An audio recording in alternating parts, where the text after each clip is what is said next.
마음을 다하여 내게로 돌아오라 라는 말씀을 가지고 제 수요일 사순절의 시작에 하나님의 말씀을 함께 묵상하고자 합니다. 오늘은 여러분 잘 아시는 것처럼 제 수요일이라 하여서 이제 사순절, 주님께서 우리를 위해 당하신 순화의 사건을 기억하는 이 사순절의 여정이 시작됩니다. 제 수요일은 사순절의 시작을 의미하고 특별히 자기 자신을 되돌아보고 돌이켜서 다시 주 앞에 선다는 그런 의미가 있습니다. 자신을 되돌아본다. 자기 자신을. 분명히 내가 어떻게 살아왔는지, 내가 어떤 놈인지, 내가 무엇을 잘못했는지, 내가 주님 앞에 어떻게 살고 있는지를 돌이켜 보는 거예요.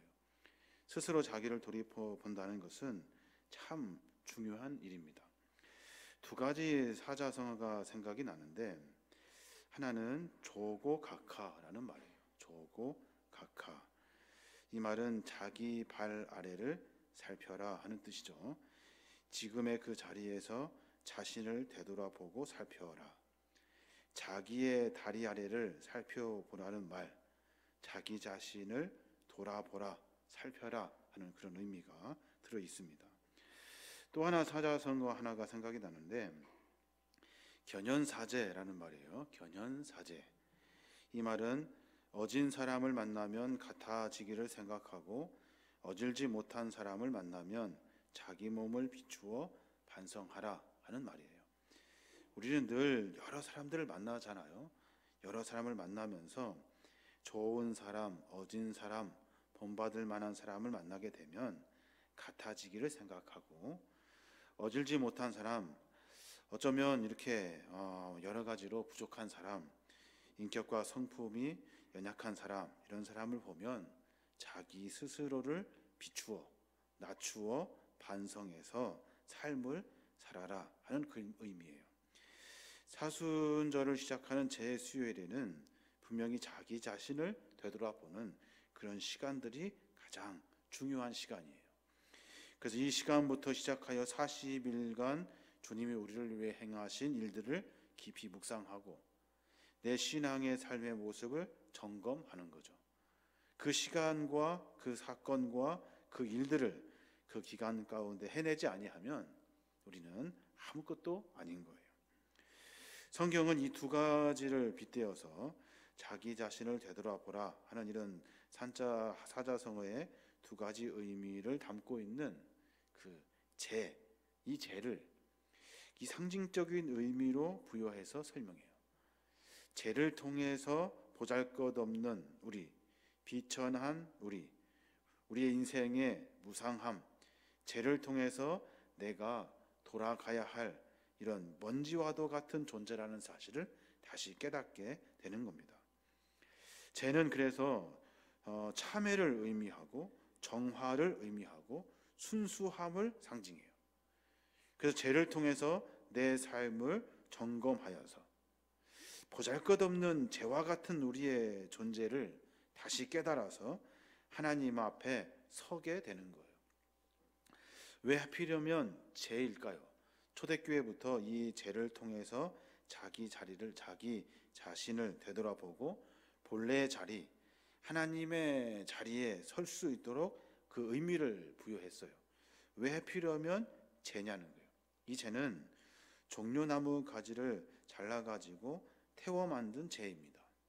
우리 교회에도 종려나무가 있어서 그것을 잘라다가 태워가지고 죄를 만들었어요. 초대교회부터 왜 이 죄를 사용하냐면 종려나무 가지를 흔들었던 그 사람들의 미련함, 사람들의 그 완악함, 사람들의 그 무식함, 이런 것들을 다시 상기하라는 의미가 그 안에 담겨 있어요. 주님이 예루살렘 입성하실 때 사람들이 손을 흔들면 좋았을 것인데 그들은 모두가 다 종려나무 가지를 꺾어다가 열심히 흔듭니다. 그 의미도, 그 깊이도, 그 아픔도, 그 고통도 모르고 그저 예수님이 입성하셔서 우리의 정치적이고 경제적이고 삶의 모습을 다른 세상 사람들의 왕처럼 바꾸어 주실 것을 기대하며 그 어리석음과 미련함을 가지고 종려나무 가지를 흔들었다는 거예요. 사람들의 시끄러운 환영과 주님의 십자가 앞에 그 종려나무 가지는 너무나도 쉽게 변질돼 버리고 말아요. 조롱하고 비난하고 배신하고 증오로 바뀌어요. 처음에는 환영합니다. 주님 오셔서 너무 기쁩니다. 환영하는 모습으로 흔들었던 종려나무 가지가 그 십자가 앞에 너무 쉽게 변질되고 퇴색해 버렸다는 거예요. 그래서 그 종려나무 가지를 태워버립니다. 태워가지고 그 죄를 만들어서 우리 인간이 얼마큼 어리석은지, 얼마큼 하찮은 존재인지, 아무것도 아닌 존재라는 것을 초대교회는 죄를 통해서 그 죄의 모습을 보고 깊이 새겼다는 거예요. 주님은 십자가에서 우리의 죄를 위해 죽으시고 약속대로 다시 부활하셔서 우리에게 새로운 생명을 허락해 주셨어요. 이것이 하나님의 사랑이죠. 근데 그 십자가의 사랑을 깨닫지도 못하고 사람들은 자기의 욕심, 자기의 자랑, 자기가 이루고자 하는 환상 속에 빠져서 종려나무를 정신없이 흔듭니다. 그 부끄러움을 다시 깨닫게 되는 거예요. 그 흔들었던 종려나무가 너무나 창피한 일이구나. 주님의 그 십자가의 사역 앞에 내가 흔들었던 그 모습이 너무 부끄럽구나 하는 것을 깨닫게 되는 거예요. 그 초대교회는 사순절의 시작의 날부터 아무것도 모르고 흔들었던 자신의 부끄러움을 돌아보려고 종려나무 가지를 태워가지고 그 죄를, 자기의 죄를 회개하는 흔적으로 남겨놓는 거예요.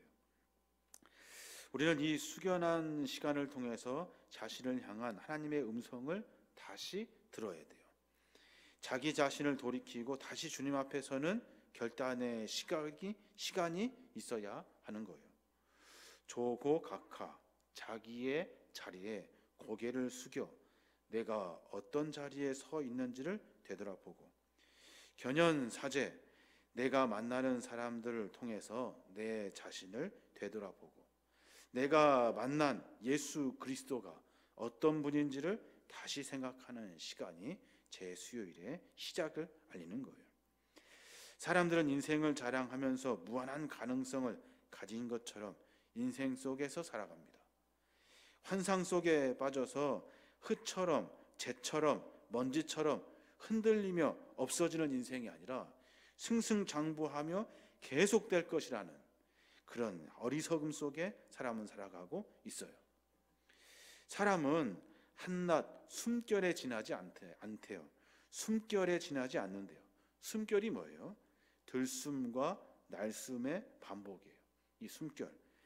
이 숨결은 아무것도 아닌 거예요. 이 숨결이 멈추면, 아무것도 아닌 들숨과 날숨이 멈춰버리면 우리는 죽음을 만나게 되는 거예요. 화려한 꽃도 피었다가 다 사라져버리고, 풀잎도 시들어버리고, 위세를 떨쳤던 그런 인생의 화려함도 석양의 그림자처럼 사라져버리는 거예요.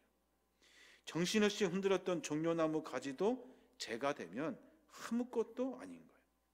땅 위에 스쳐가는 그림자처럼 덧없이 없어지고 사라지는 것이 우리네 인생이라는 거예요. 그러니까 우리가 이 인생을 어떻게 살아야 하는지에 대한 삶의 고민을 깊이 가져야 하는 겁니다. 지난번에도 제가 말씀드린 것 같은데, 섹스피어의 작품 중에 인간이 욕망과 교만으로 서서히 타락하다가 선을 넘어가지고 파멸에 이르는 인간의 연약함의 작품을 그린 맥베스라는 작품이 있어요. 거기에 보면 인간이 얼만큼 한심한 존재인지를 설명해줘요.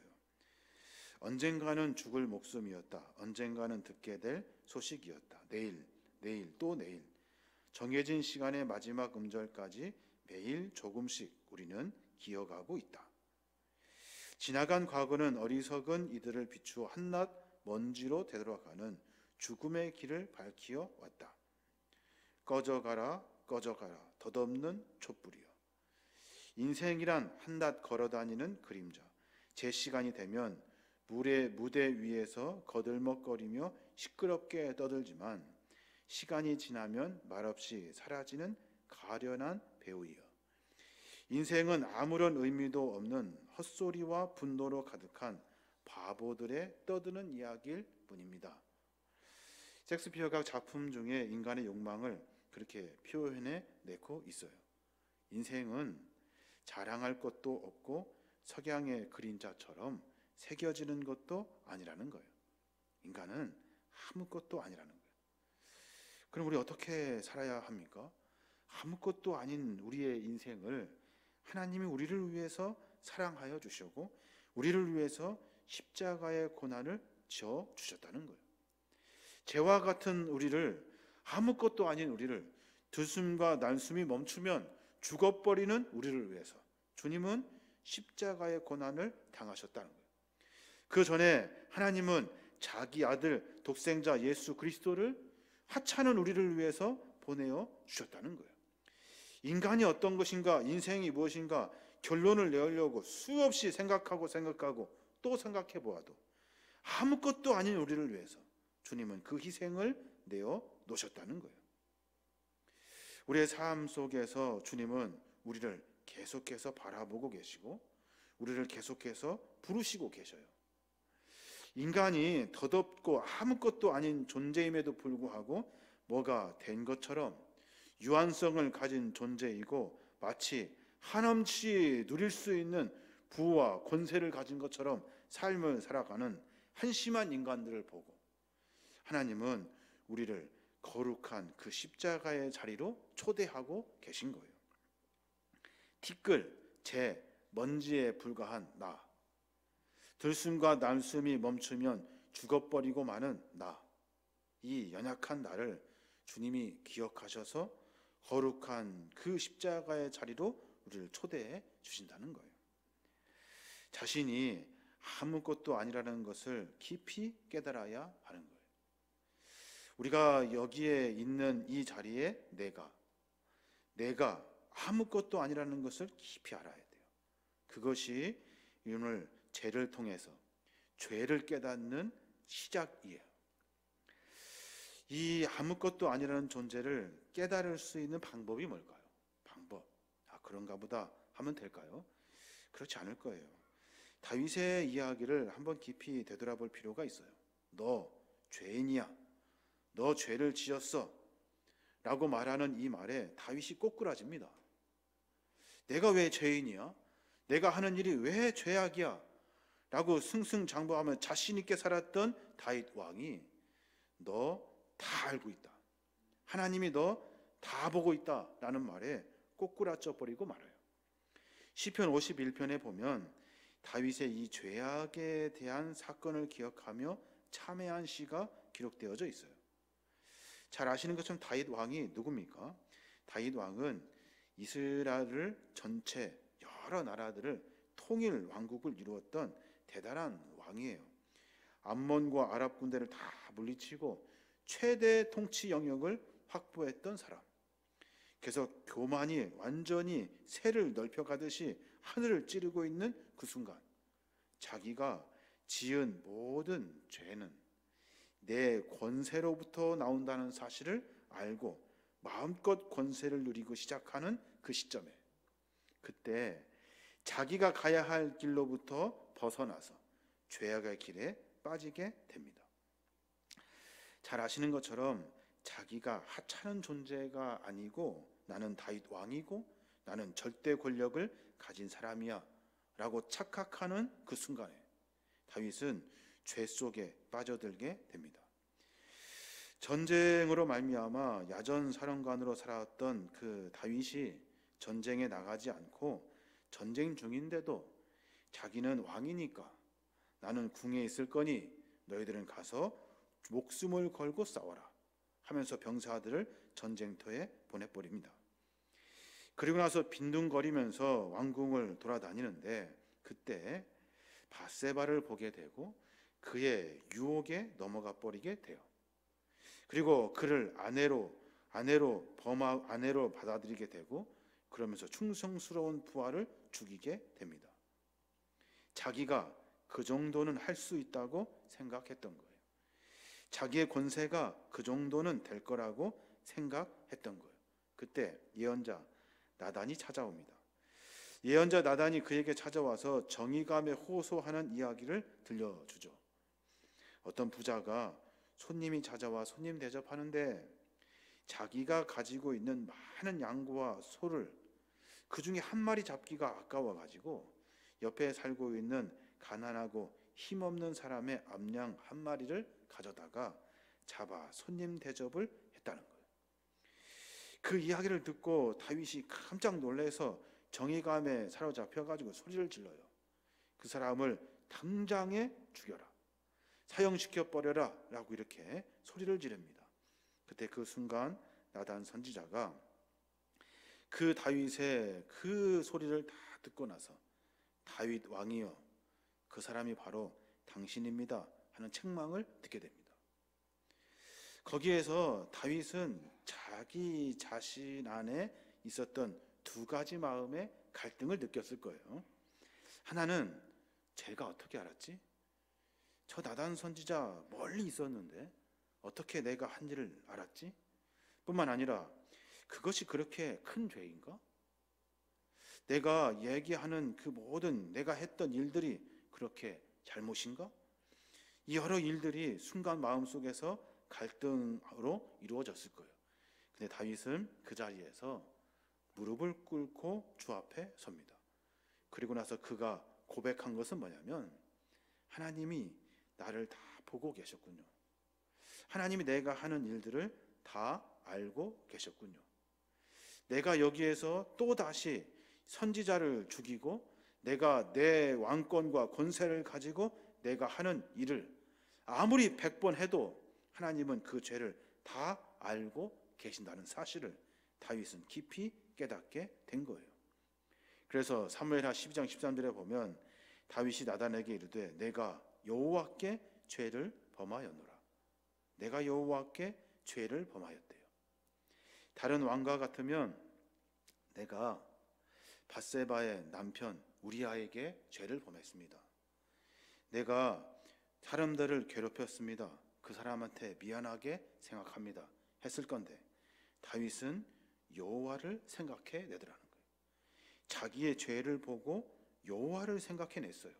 왜냐하면 내가 죄를 고백하고 회개할 대상은 여호와 하나님, 처음부터 끝까지 나를 다 보고 계시는 그 하나님이기 때문에 내가 이 죄를 돌이키지 않을 수 없습니다 라고 다윗이 생각했던 거예요.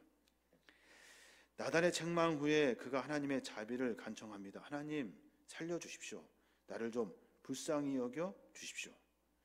시편 51편 1절에 보면 하나님이시여 주의 한결같은 사랑으로 나를 불쌍히 여기며 주의 크신 자비로 내 제 얼굴을 지워 주십시오. 하나님 내 죄를 좀 씻어 주십시오. 내가 잘못했습니다. 내가 잘못했습니다. 자기가 아무것도 아니라는 존재를 깨닫는 방법은 누군가 나를 보고 있다고 생각하는 거예요. 내가 아무것도 아닌 존재라는 사실을 고백하고 죄의 길에서 다시 돌이킬 수 있는 유일한 방법은 내 죄를 하나님이 다 알고 계시다는 것을 깨닫는 거예요. 내가 사람을 죽였습니다. 내가 사람을 괴롭혔습니다.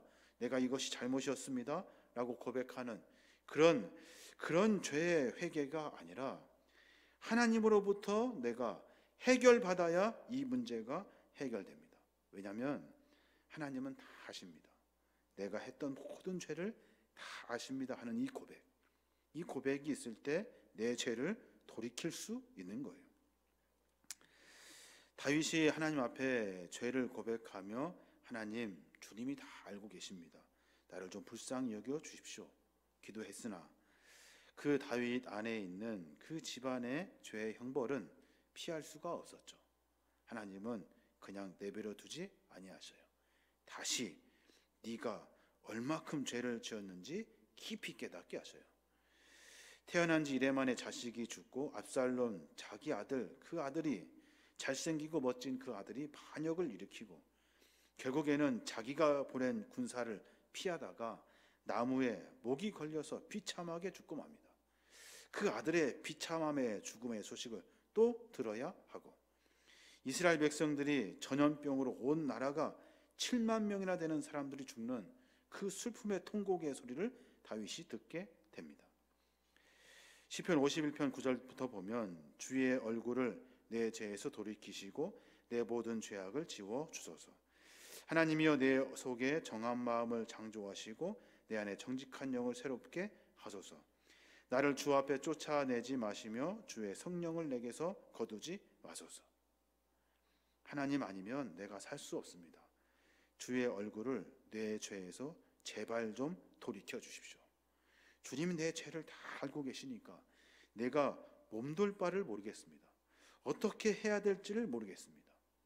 그러니 하나님, 내 속에 정한 마음을 다시 창조해 주십시오. 내 안에 이 악한 마음을 다시 지어 주십시오. 내 안에 정직한 영을 좀 주십시오. 내가 하나님 앞에 떳떳한 영을 나에게 부어 주십시오. 그래서 내가 주님 앞에서 쫓아내지 않도록, 쫓겨나지 아니하도록 나에게 성령을 좀 부어 주십시오. 자비하신 하나님을 기억하면서 그가 그렇게 기도를 해요. 그리고 이제 앞으로 다시는 죄의 자리가 아니라 하나님의 자리에 자기의 삶을 바꾸어 가기로 결단을 합니다. 잘 아시는 것처럼 자기가 지은 죄를 인정하고 겸손히 회개함으로 말미암아 새로운 인생을 다윗은 살아가게 돼요. 그래서 다윗의 자손 예수라고 소개할 만큼 이스라엘 백성들은 다윗의 그 신앙의 모습을 본받으려고 무단히 애를 씁니다. 우리의 삶을 다시 한번 점검해 볼 필요가 있어요. 우리가 깜빡 잃어버리고 있는 딱 한 가지가 있는데 그것이 뭐냐면 아무도 모를 것이라고 생각하는 거예요. 또 어리석게도 그것이 진짜라고 믿고 그것을 신뢰하며 죄를 반복해요. 그것처럼 어리석은 것이 없죠. 거기에서 자유로울 수 있는 사람은 아마 아무도 없을 거예요. 그러나 분명히 깨달아야 돼요. 하나님은 처음부터 끝까지 우리를 향해서 얼굴을 돌리신 적이 없어요. 하나님은 우리를 향해서 얼굴을 돌리신 적이 없어요. 그러니 하나님은 내가 하는 모든 일들, 내 생각, 내 마음을 다 아셔요. 그러니까 내가 죄악에 설 수가 없는 거죠. 숨은 일도 다 아시는 하나님, 내가 감추어 놨던 모든 죄도 다 아시는 하나님, 내가 머리 쓰며 바둑을 두듯이 수를 두었던 이런 인간의 완악함을 다 알고 계시는 주님, 그 주님 앞에 내가 서야 하고 그 주님 앞에 설 때 내가 아무것도 아니라는 사실을 분명하게 드러나게 되는 거예요. 그래서 우리는 재와 같이 아무것도 아니에요. 우리는 내가 하는 일이 종려나무 가지를 흔드는 일이지만 그것을 태워서 없어져서 아무것도 아닌 흔적처럼 사라져버리는, 바람 불면 다 날아가 버리는 재가 되는 것처럼 우리의 삶은 아무것도 아니라는 거예요. 그럼 이제 어떻게 하면 우리가 하나님이 창조하신 그 자리에 다시 설 수 있을까? 나를 늘 보시고 지켜보시며 나를 전부 다 알고 계시는 그 하나님 앞에 내가 어떻게 바르게 설 수 있을까? 그것은 말씀으로 세워지는 길밖에 없어요. 말씀으로. 성경에는 5권의 책이 서두에 있어요. 그걸 모세오경이라고 하죠. 그것을 토라라고 합니다. 율법이라고 하죠. 토라, 야라라고 하는데 그 야라는 가르치다라는 뜻이 들어있어요. 그 율법은 가르쳐 주는 거예요. 무엇을 가르쳐 줍니까? 빗나간 것, 옆으로 간 것, 잘못된 것, 내 안에 하나님이 없이 삐뚤어진 삶을 가르쳐 주는 것이 토라, 성경이에요. 그 성경을 통해서 다시 내 인생의 길을 되잡아가는 것, 이것이 우리가 해야 할 일이에요. 진리의 길을 깨우쳐주고 생명의 길을 가르쳐주고 스승과 같이 우리에게 말씀하셔서 마치 빗나간 관역을 다시 명중시키려고 나에게 말씀하시는 그 말씀을, 그 진리를 우리의 삶 속에서 깊이 새겨내어야 하는 겁니다. 화살이 관역에서 빗나간 일이 발생하는 것, 그 일을 그 사도 바울은 이렇게 표현해요. 하마르티아라고 말해요. 관역에서 빗나가다, 길을 잃어버리다. 이 빗나간 일들을 다시 되돌리려면 어떻게 해야 될까요? 활 쏘는 법을 다시 배워야 돼요. 처음부터 다시 어떻게 해요? 가르치는 교사를 통해서, 말씀을 통해서 그 가르침을 다시 받아야 돼요. 그래야 내 인생을 다시 정비할 수 있어요. 그래서 사도 바울은 이 말을 가져다가 하나님을 떠난 인간의 이 비극적인 상태를 설명하면서 우리가 다시 말씀 앞에 서야 합니다. 우리가 다시 새로워져야 합니다. 라는 이야기를 수도 없이 반복하는 거예요. 자신이 인생에 가야 할 길, 몰라서 무지해서 실수했던 일들, 내가 아무도 모를 것이라고 생각했던, 그래서 지었던 내 죄들, 그리고 내가 하나님의 뜻을 찾으려고 하지 않는 이 나태함, 이것이 우리를 완전 엉망으로 만들어 버린 거예요. 그러니 다시 선생을 만나야 되죠. 다시 가르침을 받아야 돼요. 말씀을 통해서 다시 내 삶을 정비해 가야 하는 거예요. 그래야 죄와 같이 아무것도 아닌 우리의 인생을 십자가의 사랑으로 우리를 살리시려고 하시는 하나님의 사랑의 가치로 다시 바꿔낼 수 있는 거예요. 하나님의 창조 질서에 맞게 살아야 하고, 하나님이 우리를 사랑하시는 그 사랑이 헛되지 아니하도록 삶을 살아야 하는 겁니다. 있어야 할 자리에 있어야 되고, 가야 할 목적지에 가야 하고, 삶 속에서 부닥치는 수많은 갈등에서 그 선택의 순간에 하나님의 것으로 말씀을 통해 진리의 길에 들어서야 하는 거예요. 그게 우리가 해야 할 일인 겁니다. 오늘 재로 그어진 이 두 줄은 십자가를 상징하고 있습니다. 이 십자가의 의미는 나는 죄인입니다 하는 뜻이에요. 나는 죄인입니다 라고 하는 이 표시를 그은 이유는 이제는 내가 죄인으로 살고 싶지 않습니다 하는 우리의 고백이 담겨져 있어요. 자신의 이 불편한 마음, 어두운 마음, 죄로 가득한 내 삶의 흐트러진 모습들, 이제 말씀을 통해서 다시 정비해야 하는 겁니다. 그때 불쌍히 여기신 하나님께서 우리를 도우셔서 우리의 삶을 만들어 가시는 거예요. 100번 설교를 들으면 뭐합니까? 100번 기도하면 뭐합니까? 100번 삶을 돌이켜 각오하고 결단하며 무엇입니까? 우리는 또다시 죄악 속에 반복되어 살아요. 그러니까 처음부터 우리는 하찮은 존재라는 것을 깊이 깨닫고, 그래서 내가 주님이 필요합니다, 내가 주님을 쫓아가기를 원합니다 하는 마음으로 내 삶을 바꿔내어야 하는 거예요. 참 어려운 일입니다. 그래서 요엘서 선지자는 이 이야기를 간곡하게 이렇게 표현해요. 요엘서 2장 13절에 보면 여호와의 말씀에 너희는 이제라도 금식하고 울며 애통하고 마음을 다하여 내게로 돌아오라. 이제라도 금식하고 울며 애통하고 마음을 내게로 돌이키래요. 그 이야기를 또 이야기해요. 요엘서 2장 13절에 보면 너희는 제발 부탁인데 옷을 찢지 말고 마음을 찢어라. 너희 하나님께로 돌아올지어다 라고 선포해요. 제발 부탁인데 반복되는 일 좀 하지 마. 이제는 마음을 찢고 다잡아. 너의 삶을 새롭게 돌이켜. 누가복음에 보면 돌아온 탕자 이야기가 나옵니다. 누가복음 15장 17절에 보면 이에 스스로 돌이켜라고 했어요. 저는 이 말을 참 좋아해요. 스스로 돌이켜. 스스로 돌이켰대요. 헬라의 뜻을 보면 에이스 헤 아우톤 데 엘돈이라고 읽어요. 스스로 돌이키다. 무슨 말이냐면 기절했다가 다시 회복하는 것을 의미한대요. 돌이켜야지. 내가 의식이 있을 때, 생각이 있을 때 돌이키는 것이 아니라 기절했다가 다시 회복하는 거예요. 그러니까 리셋하는 거예요. 죽었다가 다시 살아나는 거예요. 내가 살았던 삶의 방식을 다시 돌이켜 새로운 삶의 방식으로 살아가는 거예요.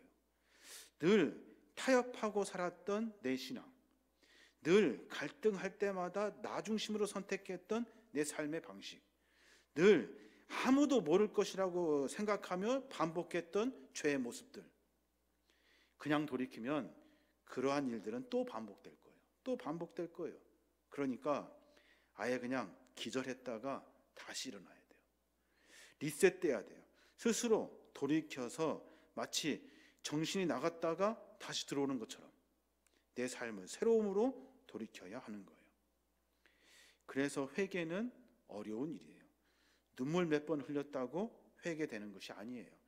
기도했다고 그것이 해결될 일들이 아니에요. 잘 아시는 것처럼 요즘 마태복음을 함께 큐티하고 묵상하고 있는데, 내가 신앙 안에 살려고 복음을 듣고 돌이켰을 때, 그때 주님이 우리에게 하신 말씀이에요. 내 마음이 깨끗해진대요. 깨끗해져요. 그러면 어느 순간 내 안에 있는 사단이 떠나게 된대요. 그 깨끗해진 마음에 말씀을 채워넣지 않으면, 그러면 그 깨끗해진 빈 공간에 사단이 다시 들어온대요.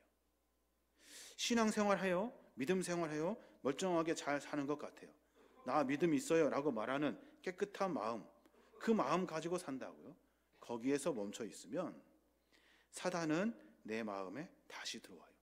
들어올 때 그냥 들어오는 것이 아니라 7 귀신을 데리고 같이 들어와요. 그래서 신앙인임에도 불구하고 더 흉악합니다. 기도를 많이 함에도 불구하고 더 죄악 속에 빠져요. 말씀을 많이 보는에도 불구하고 말씀을 무시하며 삶을 살아요. 그래서 오늘날 교회가, 초대교회 그 제자들이, 그리고 그 전에 바리새인과 서기관들이 종교 생활을 하면서도 죄악 속에 빠져 사는 거예요. 그러니까 리셋해야 돼요. 죽었다가 다시 살아나야 돼요.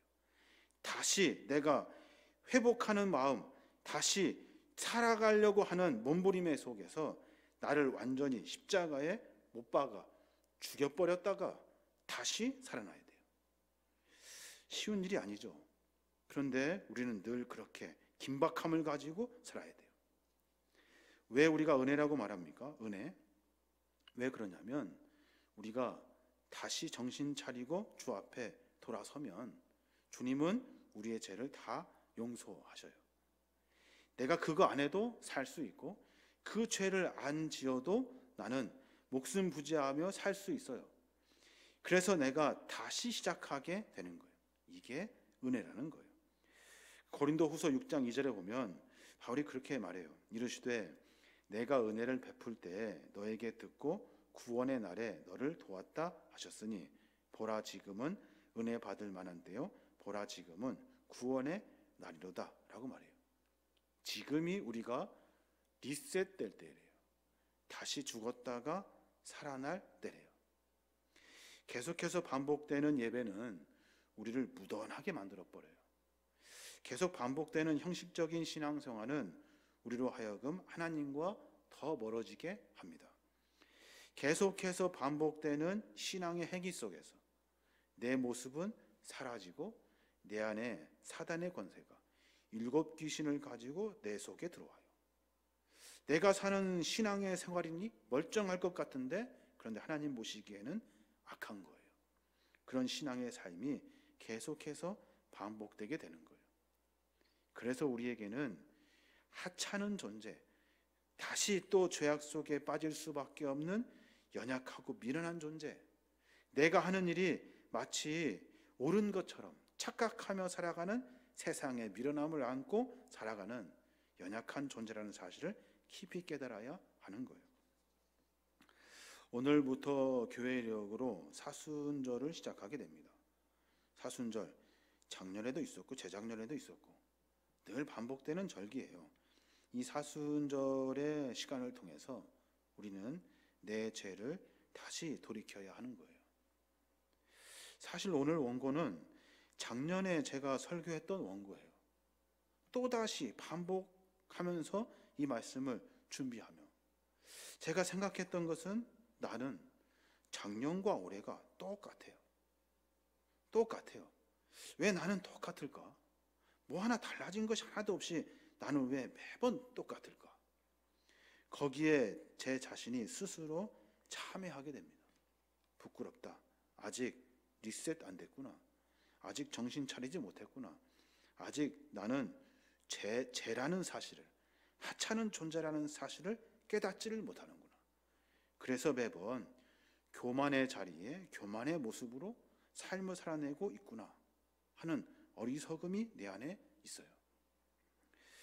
우리의 죄를 회개하여서 하나님의 자녀답게 서야 합니다. 그러니까 오늘 함께 말씀을 나누며 이 말씀을 듣고 그냥 돌아가지 마시고 여러분이 무슨 죄를 짓고 사는지를 생각하셔야 돼요. 그리고 적어내셔야 돼요. 다시는 잃어버리지 아니하도록. 내가 얼마큼 죄인인지 얼마큼 많은 약을 적어내느냐에 따라서 내가 새로워질 수 있는 에너지를 거기에서 얻을 수 있어요. 매번 똑같이 반복되는 신앙과 삶의 그 쳇바퀴 돌아가는 그 모습을 가지고는 새로워지기 어려워요.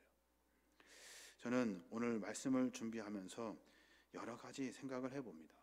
그리고 내가 지었던 죄들을 다시 적어봅니다. 펜이 부족하고 종이가 부족할 만큼 썼던 일기들을 다 되짚어 보면서 내가 지은 죄가 무엇인지 찾아내 보기 시작합니다. 그랬더니 수도 없어요. 부끄러워서 얼굴을 들 수가 없고 다윗과 같이 그렇게 살았던 내 모습이 너무 창피하고 부끄러워요. 하나님, 나를 다시 세울 수 있습니까? 나를 새롭게 해 주실 수 있습니까? 하는 기도가 절로 돼요. 내 상태가 이렇게 심각한데 다시 될 수 있겠습니까? 내가 죽어야 되는 거 아닙니까? 내가 죄를 받아야 하는 것 아닙니까? 하는 마음과 생각이 들게 됩니다. 오늘 신앙의 삶의 여정 가운데 우리의 모습을 다시 점검해 봤으면 좋겠어요. 오늘 사순절을 시작하는 이 시간에 우리는 다시 한번 아무것도 아니라는 존재를 깨달아야 돼요. 들숨과 날숨이 멈추면 죽어요. 죽어. 아무것도 아닌 존재가 돼버려요. 뿐만 아니라 내가 자랑했던 것, 그거 하나님 보시기에 아무것도 아니에요.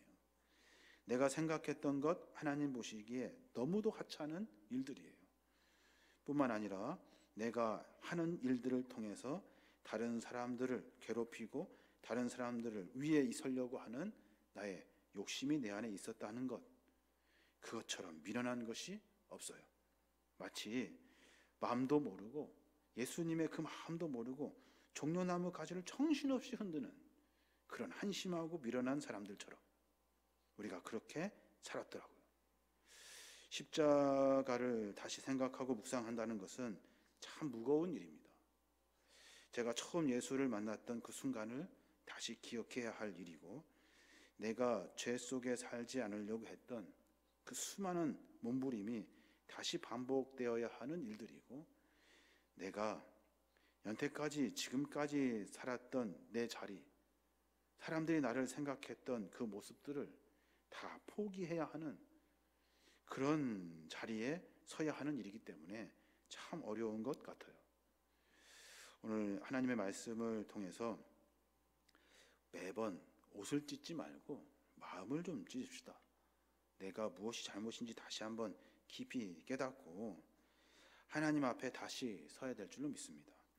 오늘 하루의 삶의 여정 가운데, 신앙의 모습 가운데 다시 새로움으로 출발할 수 있는 사순절의 첫날이 되시게 주님의 이름으로 축원합니다.